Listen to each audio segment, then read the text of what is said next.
Podcast Criativamente, episódio 10. Criatividade e o processo de criação numa visão artística. Com Ana Paula, Denise, Vanessa, Marina e hoje com um convidado especial que é a Larissa Bolgo. Uhul. Bora começar então. Uhul, uhul que nós temos convidados, estamos chique. Bom, vamos agradecer então, né, a nossa convidada, Larissa. Eu, né, particularmente conheço ela, minha aluna da Psico, mas que ela veio aqui para contribuir com a gente sobre a formação, né, que ela tem em arte. Ela é professora do estado aqui do Paraná, nessa área, e ela vai vir, né, conversar com a gente, até para complementar as coisas que a gente já vem conversando nos podcasts sobre criatividade, que a gente acaba falando muito da nossa visão, né, do nosso processo, e ela veio trazer, então, uma visão, até pautada numa pensadora, né, uma artista e pensadora, a Faiga Ostrauer, é assim que fala, Larissa? E que tem, né, o livro Criatividade e Processo de Criação, então ela vai fazer uma apresentaçãozinha assim, sobre essa ideia da Faiga de como que é, né, esse processo de criatividade.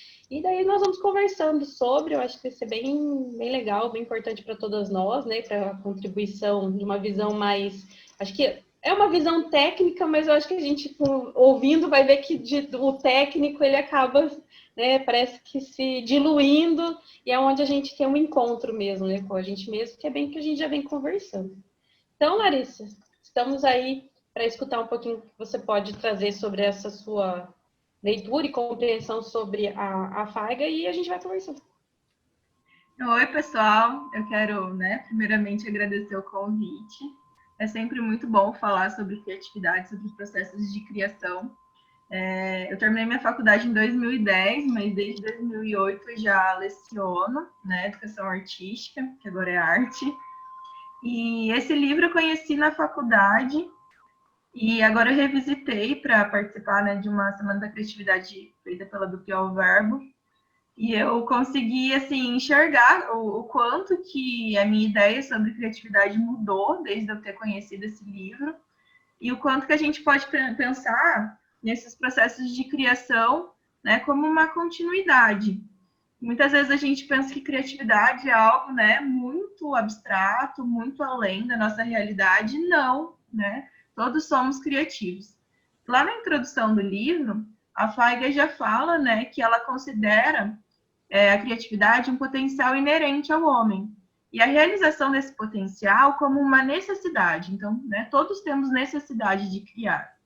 E ela fala que a criatividade ela não é só artística, que ela vai enfatizar nesse lado artístico, mas que ela também é científica, tecnológica, artesanal e assim por diante.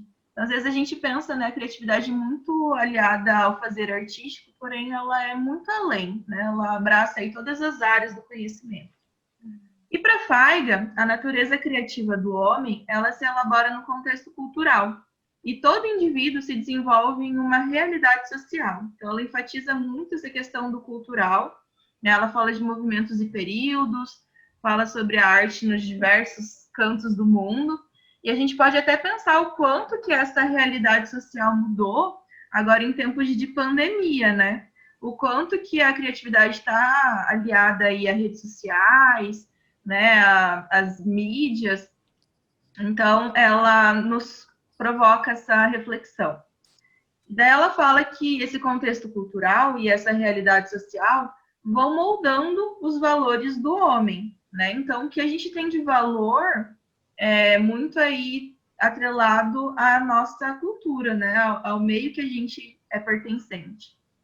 E esse indivíduo ele passa a se confrontar com dois polos, Então sempre vai ter ali dois polos de uma mesma relação: a criatividade individual e as potencialidades dentro do quadro de determinada cultura.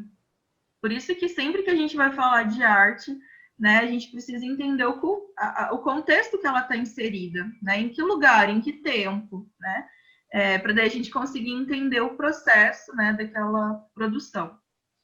E assim ela considera no livro uma reflexão sobre os processos criativos na interligação de dois níveis da existência humana, que é o individual e o social.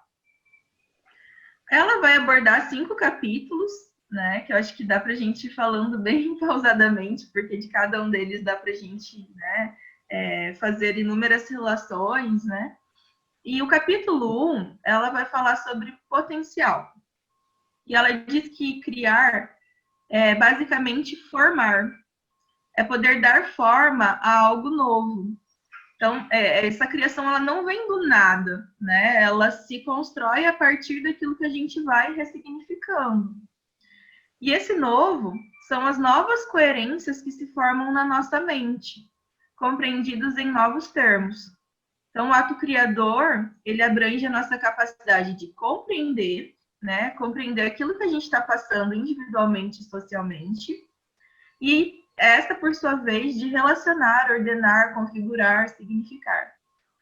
E daí eu estava, né, até ouvindo os podcasts de vocês, eu fui ouvindo alguns conforme a Ana foi postando, e agora revisitei, e eu comecei a pensar, né, o quanto que esse fazer artístico, o quanto que esses processos e o quanto que essa criatividade tem se reconfigurado agora em tempos de pandemia, né? O quanto que a gente teve que compreender o que está acontecendo socialmente para daí conseguir relacionar, ordenar, configurar, significar isso individualmente, né? E é um processo muito doloroso, né? Vocês até já comentaram o quanto que isso dói. Você sentir que às vezes você está travado, que você não está tão produtivo, que você não, né, não supre aí as expectativas, né, que você próprio constrói. Então, o quanto que isso traz sofrimento para gente. E principalmente para quem está relacionado a algum fazer artístico, né?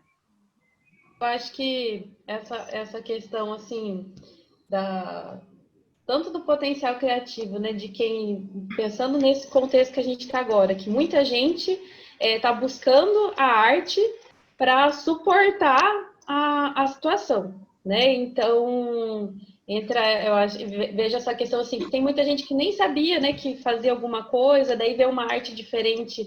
A gente tem visto, pelo menos no Killing, é uma coisa que está bastante intensa, né, assim, das pessoas verem e falar assim, nossa, eu quero fazer para me distrair, eu quero fazer ali para... E só de estar ali enrolando papelzinho, parece que, né, as coisas já se modificam. E daí a pessoa está nesse processo, né? Ela está aprendendo, mas querendo ou não, ela também já vai estar criando, porque só dela pegar o papel e tentar modificar ele, olha lá que coisa linda, tá lá visitando, Denise. Só de pegar o papel e transformar ele, ela já está saindo, né, de um ponto que ela não fazia nada e ela está fazendo alguma coisa, né, de diferente, assim.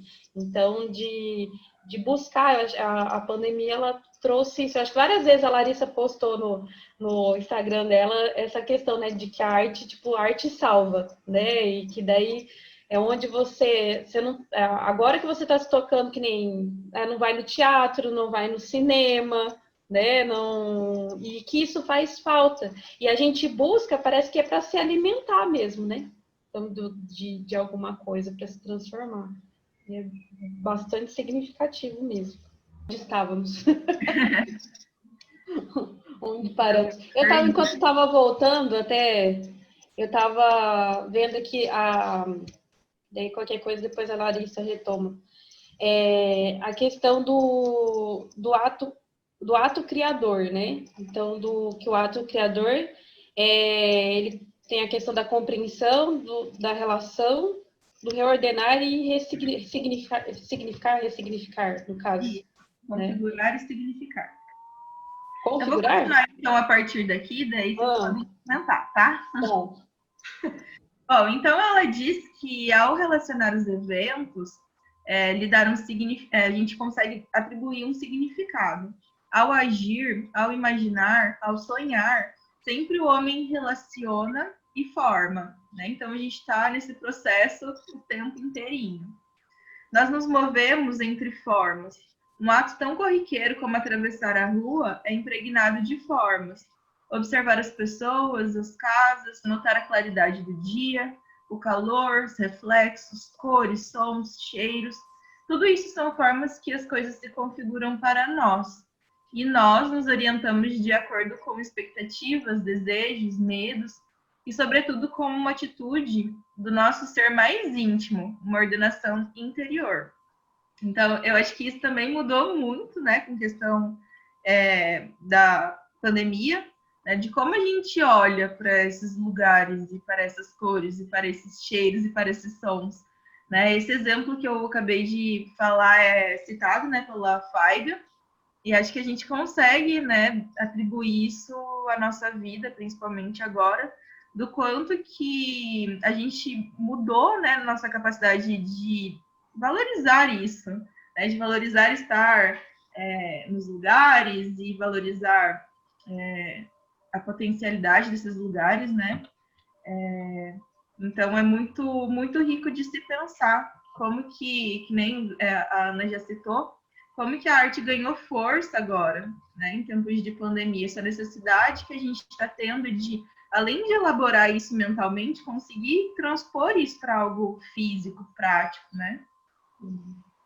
Eu acho que a gente já comentou sobre isso no podcast, eu, por exemplo, eu tenho uma amiga minha que ela começou a mexer com cacto, com suculenta, e ela começou a fazer alguns terrários. E um dia ela falou para mim, Ivan, você me ajuda porque eu não sou criativa, eu não sei como fazer. Eu falei, você sabe sim, todo mundo é criativo. E ela começou indo, e hoje em dia é o máximo as coisas que ela faz, sabe? E eu tenho muito orgulho dela por ela ter se permitido ser criativa. E eu sempre faço questão de falar para ela, eu sempre lembro de você me falar, não, eu não sou criativa, nossa, imagina que eu vou conseguir fazer isso. E hoje ela tá fazendo coisas lindas. Por quê? Porque ela se permitiu se sentir criativa, né? Ela começou a encher as gavetinhas de criatividade, de inspiração dela e nasceu um trabalho lindo que ela faz, sabe? É encantador os terrários que ela faz. Então, acho que a pandemia, como você mesma comentou, veio justamente, não justamente para isso, mas ajudou muito as pessoas a perceberem ser um ser criativo, né? Tipo, as pessoas foram, entre aspas, obrigadas a se sentir assim para, de repente, aliviar o estresse, a tristeza, a depressão, e foi buscar na arte toda essa ajuda, porque eu super acredito que a arte cura, assim, eu já passei por um momento bem difícil da minha vida, onde eu já tinha o Killing, e, tipo, eu posso dizer que com certeza me ajudou muito no meu processo de cura, sabe?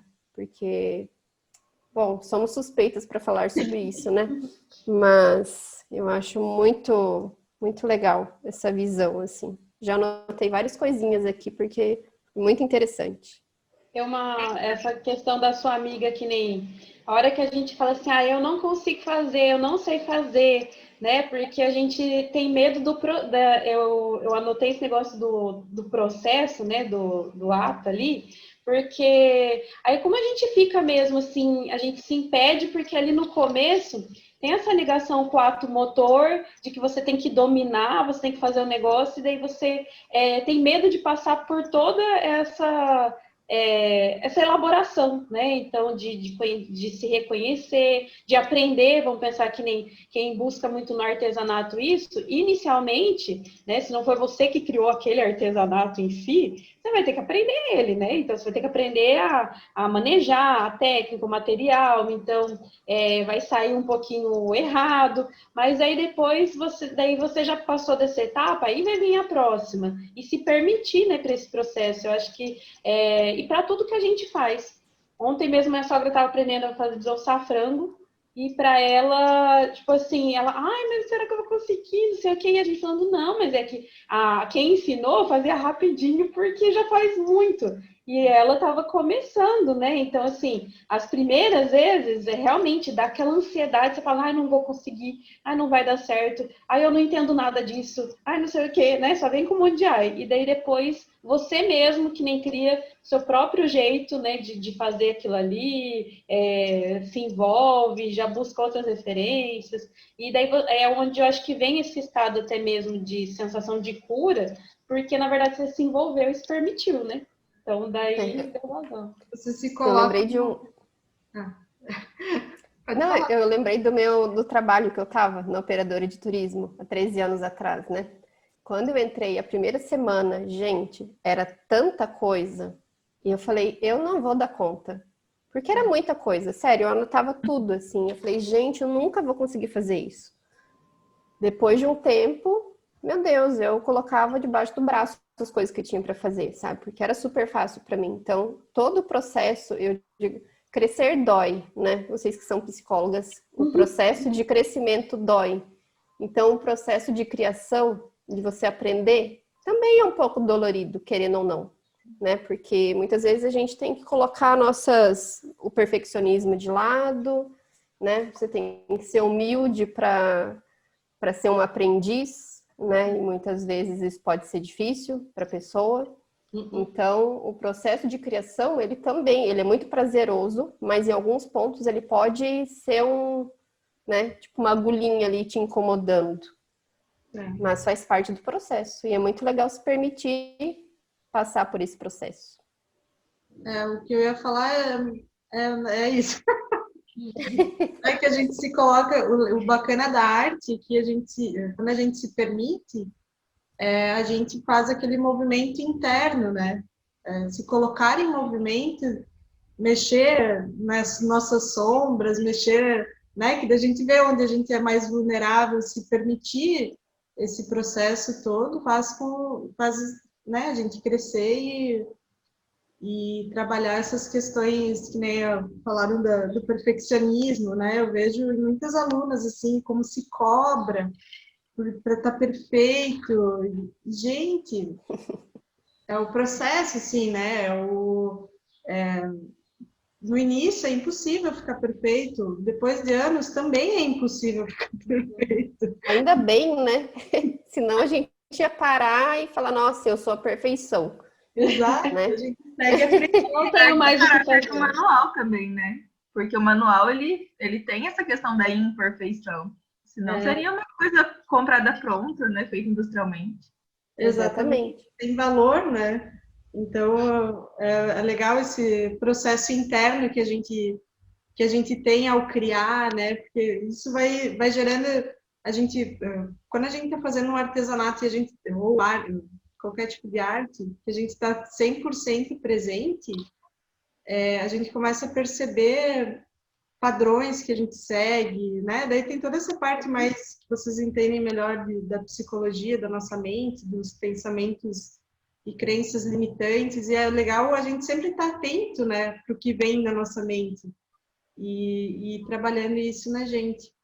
É parte do processo, por isso que a arte cura, né? Porque a gente está ali na gente, né? Centrado no nosso processo. Eu acho lindo isso. Essa frase para mim é latente, não sabe? A arte cura, porque é isso que eu acredito. Eu também. Então, aqui na sequência da Faiga, acho que a gente até já comentou, né? Ela fala assim que na busca de ordenar e dar significado às formas reside a profunda motivação humana de criar. Né? Então a gente já comentou essa nossa busca de ordenar e dar significado. E ela diz que a fala é uma das maneiras de ordenar, mas também é pintura, escultura, arquitetura, música, dança, teatro. Né? Ela não citou, mas aí eu incluo o Killing. Né? Então, é uma maneira de ordenar. O homem cria não apenas porque ele quer, mas sim porque ele precisa. E ele só pode crescer enquanto ser humano, coerentemente, ordenando, dando forma, criando. E os processos ocorrem no campo da intuição e tornam-se conscientes, né? Aí Freud explica, tornam-se conscientes na medida em que são expressos, ou seja, quando damos forma. É releitura, né? Eu tinha a hora que você falou do sonho, né? Que às vezes que a gente tá toda hora a gente tá criando, né? Então tá sonhando, você tá criando. Aí eu lembrei que a Vanessa sempre fala, né? Que ela tá dormindo, ela acorda e ela anota alguma coisa, né? Que Um é pouco doida, justamente né? né? A coisa vai ali, vai. Aí tem a questão própria da sensibilidade, né? De tentar ordenar que nem o que ela pensa e ela vê e de transformar que nem em algo, né? Que vai ser concreto e vem essa ordenação das ideias. Por isso que é uma coisa, né? É único mesmo, assim, né? Cada um tá ali fazendo e você tem a sua... Quando é uma criação artística, né? Que é isso que às vezes... Até eu acho que depois a gente pode conversar um pouquinho sobre... Quando fala mesmo da cópia e né, da cópia, plágio, enfim, de pensar que quando é a criação artística, saiu da pessoa, é dela, então, né, como é que tem o significado dela, assim, então isso nossa, acho que é muito forte, né, a expressão, assim, que é bem de dentro, ó, dentro da gente tem vários significados, tem várias formas, tem coisas até que a gente desconhece, por isso que fica até meio sombrio mesmo, né, para pensar assim.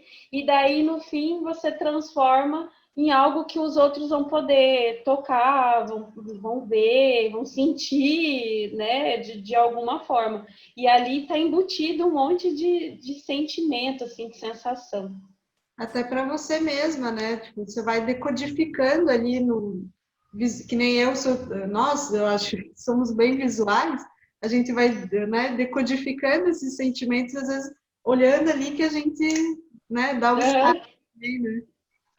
É muito legal esse E é de processo. você conseguir associar, né? Teve um trabalho que a Ana postou, que eu falei assim, nossa, não lembro o que foi, que eu falei, parece tal artista, tal movimento. Fala mais sobre isso. E daí, né, quando você conhece daí um artista que tenha, né, uma visualidade parecida ali, aproximada, aí você até consegue ver de outra forma, né? Vai ganhando novos valores, novos sentidos. Ontem eu estava refletindo a respeito do nosso próximo podcast, Copy e Plágio, que é uma polêmica, na verdade. E eu estava refletindo sobre isso, porque, bom, depois a gente vai falar mais sobre isso, né? Mas é tão legal, eu, Vanessa, acho, tão legal ter um trabalho com a minha cara, não com o meu rosto, tá, gente? Mas com a minha essência. Com a minha cara é meio impossível fazer. Mas eu me sinto artista fazendo um trabalho que tem a minha cara, as minhas borboletas aqui. Para mim, sou eu, sabe? Então, é tão gostoso você criar alguma coisa, você se permitir fazer uma coisa com a sua cara. Igual esses tempos veio até conversei com a Ana sobre isso. Veio uma moça pedindo um quadrinho que ela queria com um personagem da Disney. E eu falei para ela, olha, né?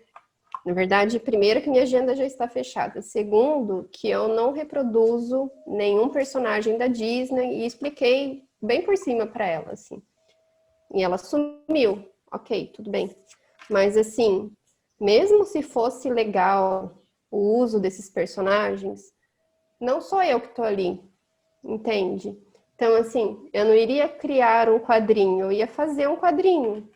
Não com a mesma emoção que eu faço a maioria dos meus trabalhos, sabe? Então, é polêmico isto, mas eu, Vanessa, busco cada vez mais fazer trabalhos que leve um pouco da minha essência, sabe? Que transmita de fato emoção nas pessoas.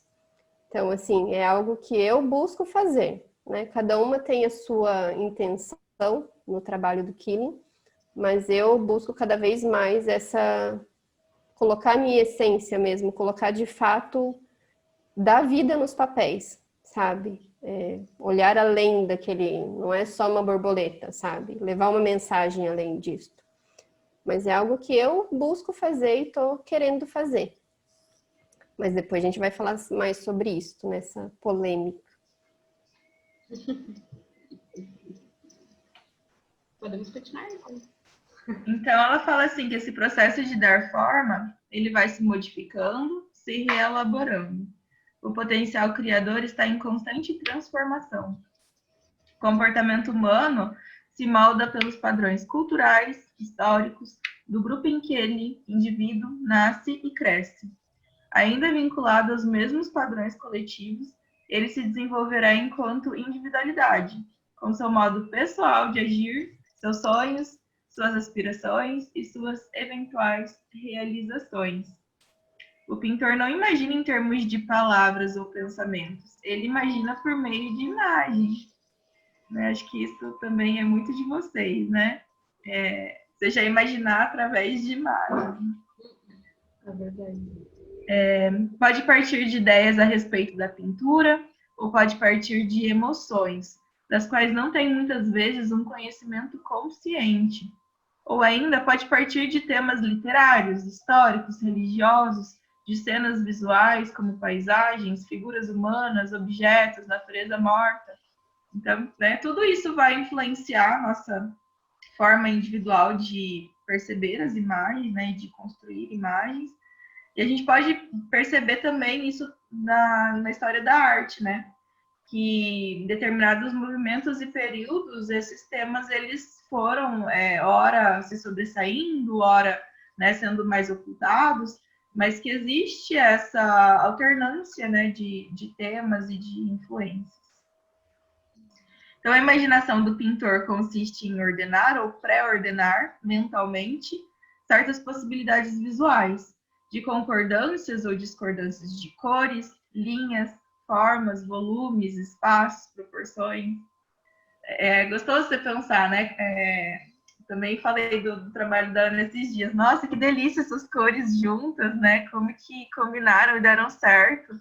Então, às vezes, a gente se identifica também, né, com cores, com formas, com coisas assim que, para quem pensa em imagem mesmo, né, consegue ordenar isso e se identificar.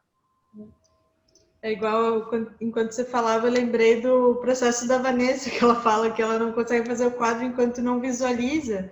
E é bem isso, né? A gente tem muito disso de visualizar a coisa. Tem muitas pessoas que têm essa dificuldade, mas a gente mais envolvida com as artes, né? A gente acaba tendo essa facilidade. E essa questão das cores é bacana também de como uma paleta de cores traz diversas interpretações, né? Uma cor pode, ou, por exemplo, uma palavra, que nem com as minhas alunas a gente faz muito quadro com a palavra fé. Para mim vem um tipo de paleta de cores, para outra pessoa já é outra completamente diferente. E é muito legal isso, né? E que é bem a essência, né? Bem o que está dentro da gente, da nossa criação. Sim. Bom, então ela fala assim que como processos intuitivos, os processos de criação interligam-se intimamente com o nosso ser sensível, né? Que também já foi falado, né? Com a nossa sensibilidade. Mesmo no âmbito conceitual ou intelectual, a criação articula-se principalmente através da sensibilidade. E sensibilidade é usada no livro com o sentido de permanente estado de excitabilidade sensorial, como porta de entrada das sensações, nos liga de imediato ao que acontece em torno de nós. E uma grande parte dessa sensibilidade encontra-se vinculada ao inconsciente. Aí ela vai falar do inconsciente freudiano. Aí a Mer já entre. É muito específico para nós. Nossa Senhora. Aí a Mer viaja, né? Viaja num outro mundo. Mas muito bom.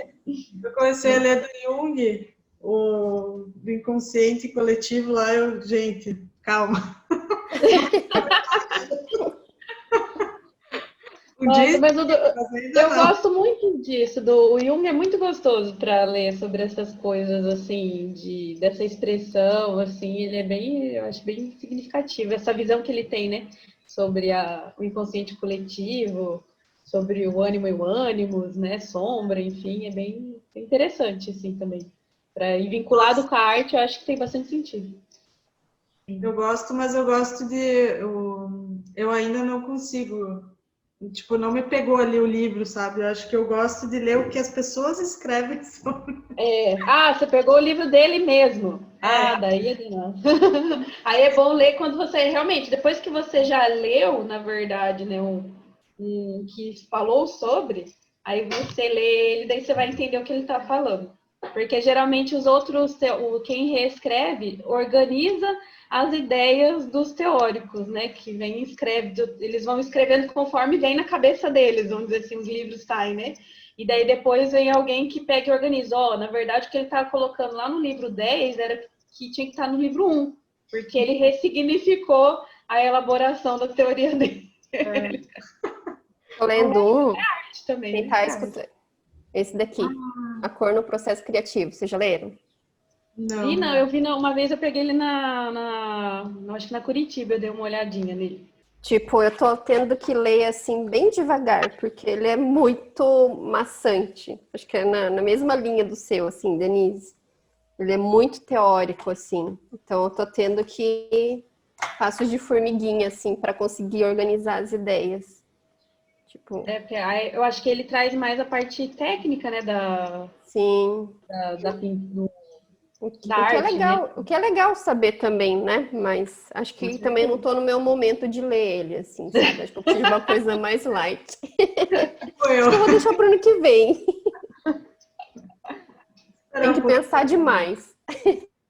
Quando sair o filme, a gente vê. Ver primeiro o filme para depois ler o livro, né? Que daí você já meio que vai entendendo. Não, mas tem livro que é pesado, né? Mas, tipo, ele parece ser muito bom, mas tá exigindo demais da minha cabecinha. Então, vou deixar ele de canto. São fases, né? São momentos. Sim. Muito bem. Bom, então ela fala assim que a parte que chega, né, no nosso consciente, né, pensa que as sensações estão lá no inconsciente. E a parte que chega no nosso consciente, de forma articulada, ela chama de percepção. E a percepção é a elaboração mental das sensações. Então, né, sensações lá no inconsciente, na consciência, isso se chama percepção. E essas associações vêm de áreas inconscientes do nosso ser e compõem a essência do nosso mundo imaginativo. Bananei. Compõem a essência do nosso mundo imaginativo, né? Que nem a Vanessa que acorda anotando sonhos para depois conseguir articular, né?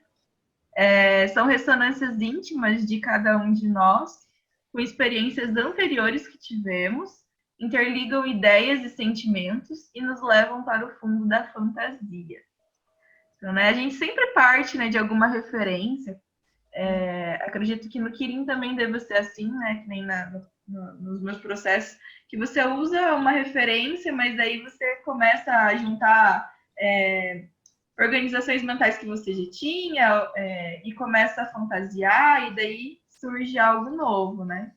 Exato.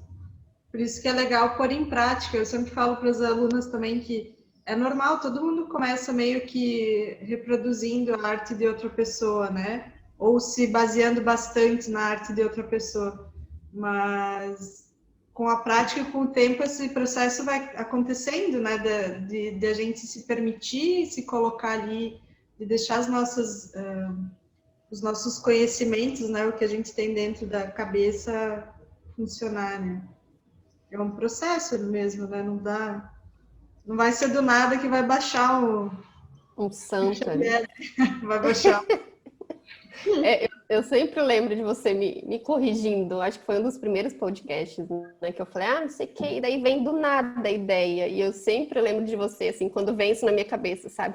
Nossa, do nada eu tive essa ideia. Não, Vanessa, não é do nada que veio. Nada do nada. É verdade. Que às vezes a gente precisa de uma referência para começar, né? Principalmente quando você está meio travado ali, né? Sem nada em mente, você precisa dar uma olhada em referências e daí a sua mente começa a viajar, né? Juntar aí seu repertório pessoal e daí você consegue fantasiar, né? Como a gente diz, nem só na nossa área em específica no Killing, né? Nem só essas inspirações vêm do Killing. Às vezes é legal a gente ir para as outras áreas. Mas se permitir fantasiar, eu acho que é uma coisa assim. É que dá muito... trabalho, né? É, Fico porque o povo a gente tem medo, né, de fantasiar, na verdade. Na verdade, a gente vive fantasiando um monte de situação, mas, né, na criando hora que situação tem na que fazer, cabeça e tudo mais, até, né, situação do dia a dia, vive lá, né, divagando, e daí nessa situação que é onde é permitido, aí parece que trava, né, que é justamente, não, filha, pô, se joga, né, Mas faz aí, né. aí acho que nessa Ela, forma vem o medo de errar ou o medo de chamar muita atenção e, sei lá, né? Daí vem o medo, eu acho, né? Que Independente vai de. ficar registrado, porque eu acho que fica registrado, né? Eu acho que é daquele. Lembra, Larissa, daquele texto do.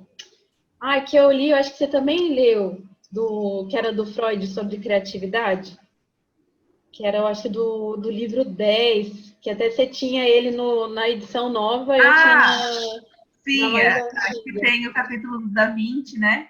É, que ele fala sobre né, a expressão do Da Vinci e tudo mais. E daí eu lembro que quando eu li, para mim foi muito desesperador e ao mesmo tempo eu queria ler porque eu falava assim, você tá falando de mim, é de mim, por que, que eu não consigo fazer algumas coisas assim? E é justamente, né, dessa permissão, de que daí você vai ficar registrado quando você, né, coloca, no caso, no papel, na escrita, na própria produção artística, então vai ter um registro, e daí a gente vem com essa cobrança de que, ai, será que é certo ou é errado? Porque enquanto eu tô aqui imaginando na minha cabeça, tá na minha cabeça, beleza, né?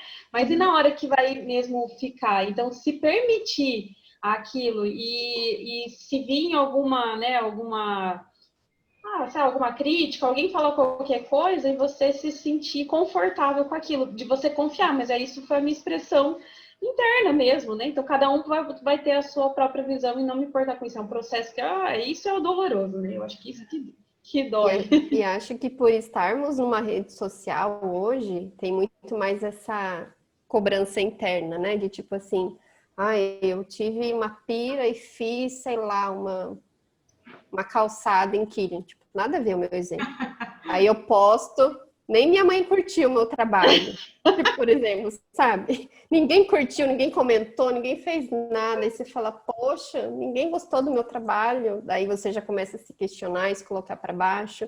Então, acho que a gente tem um plus, né, nisso, assim, com questão à rede social, assim, de, às vezes, travar as pessoas, principalmente quem está começando agora e talvez quer fazer desse hobby um trabalho, assim, de ficar com essa pressão interna, mas e se ninguém gostar, se ninguém curtir, e na verdade não é isso que importa. Mas sobre essa questão da fantasia, eu que estou em sala de aula, agora não, é porque está no remoto, mas em sala de aula isso é muito nítido, porque assim, eu tenho de sexto ano até terceirão. E no ensino fundamental 2, né, essa fantasia ela é muito latente, ela é muito sem bloqueios, né? Não existe essa vergonha, esse medo, essa insegurança. Então, trabalhar com um processo criativo, né, em sala de aula, com essa idade, é fantástico. E às vezes, até os meus alunos do ensino médio ficam me cobrando de, ai, professora, você só posta coisa do povo da tarde, né, que é do fundamental.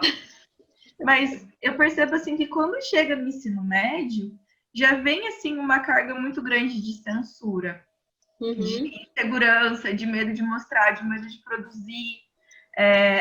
Eu vou meio que copiar o meu colega, porque daí eu não vou estar sozinho nessa. Então a gente já deixa essa fantasia de lado e começa a se preocupar, né? Daí o Lacan diria com um grande outro, né? Com essa aprovação do grande outro. E na fase adulta, acredito que isso seja mais problemático ainda, né, de se lidar.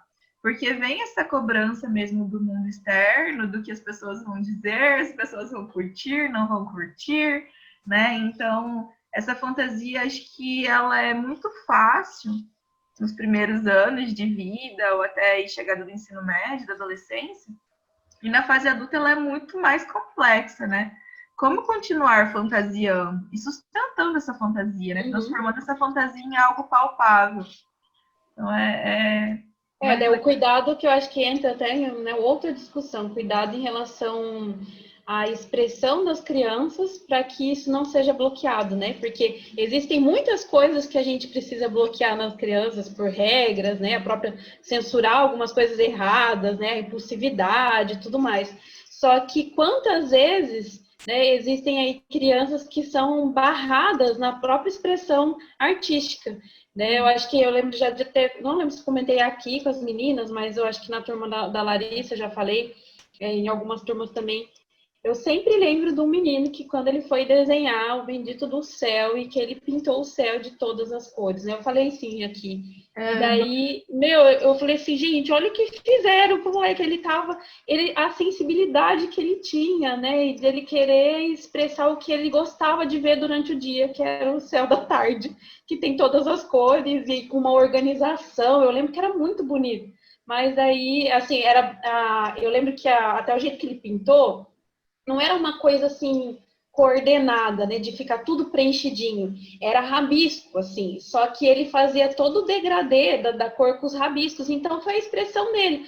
Só que só de terem feito tanto auê em relação à forma, eu fico pensando, hoje em dia eu não sei onde que ele tá, não tenho contato, eu fico pensando, será que aconteceu, né, com essa questão, assim? E às vezes é onde a gente, não só na arte, mas às vezes até mesmo numa produção dentro do trabalho, né, qualquer trabalho que você vai executar, daí de você ter esse negócio, eu não vou fazer porque alguém vai me julgar. E, né, eu tô aqui com uma ideia para transformar, sei lá, minha empresa, dar uma ideia pro meu chefe, sei lá, alguma coisa assim, e a pessoa se sentir completamente oprimida de não poder falar porque, ó, eu criei uma coisa, mas eu vou ser julgada, né? Alguém vai vir aqui e vai me cortar e falar que não foi legal, que nada a ver. Ai, né? De onde você está tirando isso?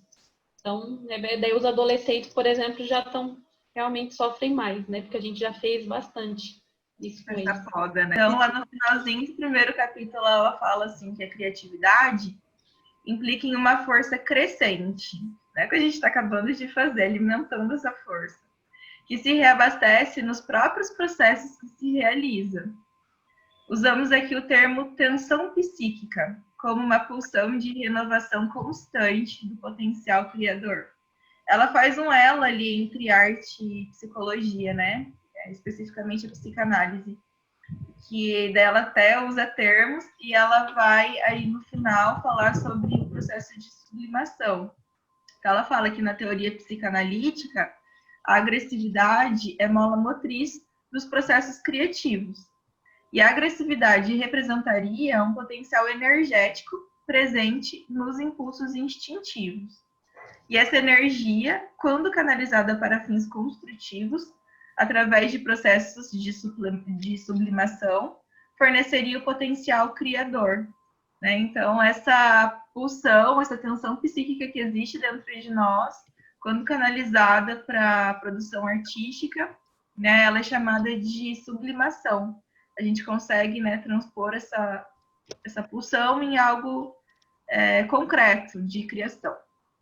E quando essa tensão psíquica ela é frustrada, ela se converteria em violência, isso é, destruição. Então, a gente usaria ali a arte para essa sublimação, né, e transformar essa tensão psíquica em algo bom e construtivo e criativo. Aí ela acaba assim. Aí temos mais outros, são 5 capítulos no total, mas acho que dá para a gente conversar sobre isso, né, em outro momento. Que esse primeiro capítulo e a introdução já traz muitas coisas, né, para a gente pensar e ordenar e, né, ressignificar. Senão a gente vai ficar umas noites sem dormir aí pela frente. Sim. Vamos dar uma pausa, só uma noite tá bom. E vai brotar muita coisa nas noites, né? Nossa. Que as coisas vão se juntar e tudo mais, muita elaboração. Mas é isso. Espero que vocês possam pensar e repensar aí, sim, assim como eu sempre penso e repenso ao me deparar com a Faiga ou analisando os meus processos e analisando os processos de criação dos meus alunos, né? De que existe aí, então, essa questão individual e existe essa questão social e a criação, ela vem, né, dessa tensão que a gente sente e como uma forma de canalizar isso em algo positivo, que seria, né, aí a sublimação através dos processos de criação. E sendo esses processos de criação os mais variados possíveis, né? Então é isso, pessoal. Nossa, amei. É, Muito obrigada, viu? Muito obrigada. Nossa, muito obrigada mesmo. Tô encantada. Sensacional, foi muito esclarecedor e ao mesmo tempo instigou a gente, né, a repensar, ir atrás, estudar um pouquinho mais sobre vários pontos, né? Muito interessante, muito legal mesmo. Obrigada, Lari. Lari, eu já me sinto isso. Pode chamar de Lari. É. Que conversa gostosa, nossa. Eu não consigo nem falar. Eu tô A sem orgulho palavras. da aluna. Ai. Eu falo pra ela, porque eu queria ser sua aluna, como é que faz, né? Eu também. Vamos fazer uma coisa. Eu fico vendo as coisas que ela posta e falo, mas eu também queria estar lá, né? Porque daí agora eu ia aproveitar, sabe? Dá vontade de ir lá e falar para os alunos dela, falar assim, olha, gente, não faz que nem eu, assim, que eu não sei onde eu estava quando eu tinha aula, né, de várias coisas e eu não... eu acho que eu sei lá o que eu tinha. Como você já falou, Ana, você não tinha essa visão que você tem hoje para Não, artes. nenhuma, assim. Então, para Eu você gostava era de uma matemática, coisa. de química, olha que loucura. Tipo assim, eu ficava pensando, velho, eu vou ter que ir na sala, eu queria estar fazendo conta. E hoje em dia eu não sei nem fazer. A Larissa sabe várias vezes na aula, eu não sei fazer conta de nada, não sei nem que dia que eu tô, quanto mais fazer conta, né? E sei lá o que aconteceu. Aí a transformação foi tanta. E agora eu falei, gente, é muito legal mesmo. Obrigada, né, por você também tem aí o seu tempo tão restrito, né, passando por toda essa situação aí da pandemia, no caso ela tanto no trabalho, enquanto, né, professora, tendo que se adaptar pelo aquilo que o Estado diz que é para, né, para ser ali o ensino remoto, e também na faculdade, ainda ela está no penúltimo ano, e justo quando começou os estágios, então foi uma... Meu Deus do céu, que salada! Vamos falar outra palavra. Que salada!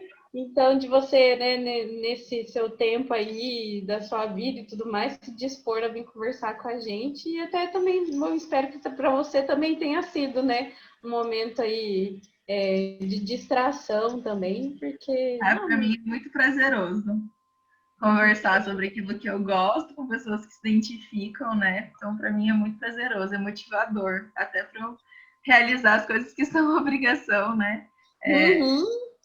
Então, isso me dá tensão psíquica.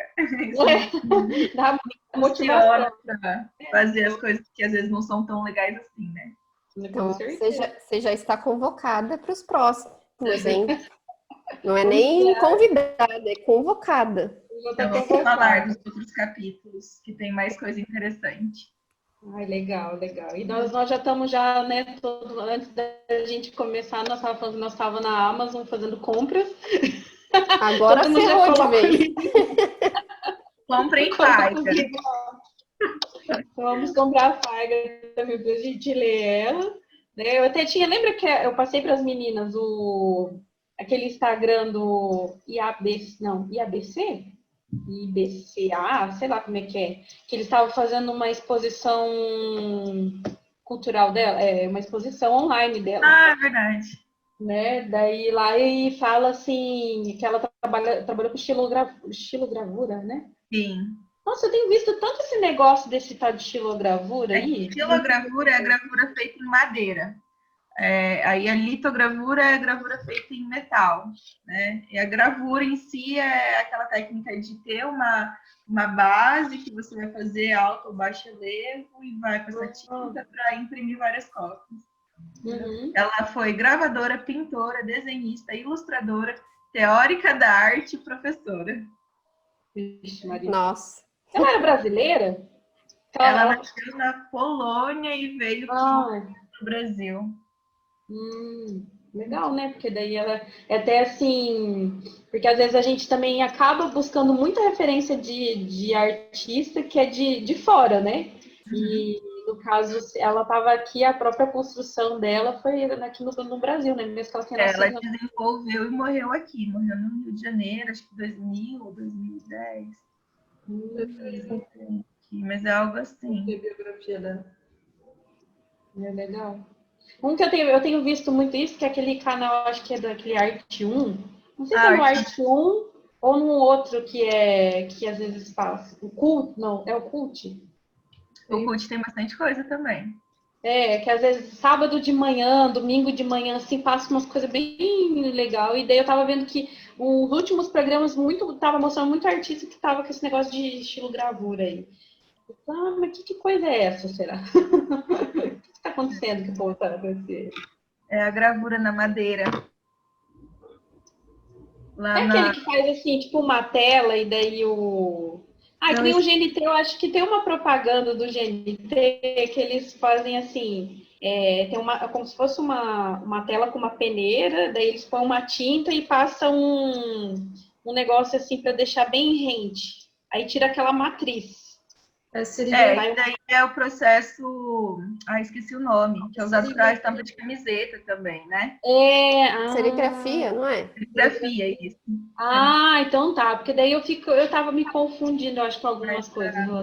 A gravura, a xilogravura, ela é feita geralmente em linóleo. Então você pega lá, né, uma placa de madeira, dá para fazer vários tipos de madeira. A gente fazia na faculdade com linóleo. Aí você usa um instrumento que se chama goiva. Aí você vai fazendo baixo relevo, cavando na madeira. Aí depois passa uma camada de tinta, coloca na prensa e a tinta que está ali na madeira passa para o papel. Então, esse é o processo da xilo. Aí eles têm, né, as gravuras eles têm sempre número de série. Então, tem gravura que é cópia única, dela custa mais. Aí tem gravura que foram feitas 5 cópias, 10 cópias. Aí sempre lá embaixo da imagem tem, por exemplo, 1 de 10, né? Ou 5 de 10. E daí o valor da primeira é sempre mais alto conforme a quantidade e as outras cópias. Porque daí tem mais tinta, concentração de tinta é maior. E conforme você vai passando a tinta, também vai entupindo ali, né? Os detalhes. Muito maior. Ai, que doideira. Ai, gente, isso aí. Muito obrigada, gente, por estarmos aqui hoje nessa conversa. Muito obrigada.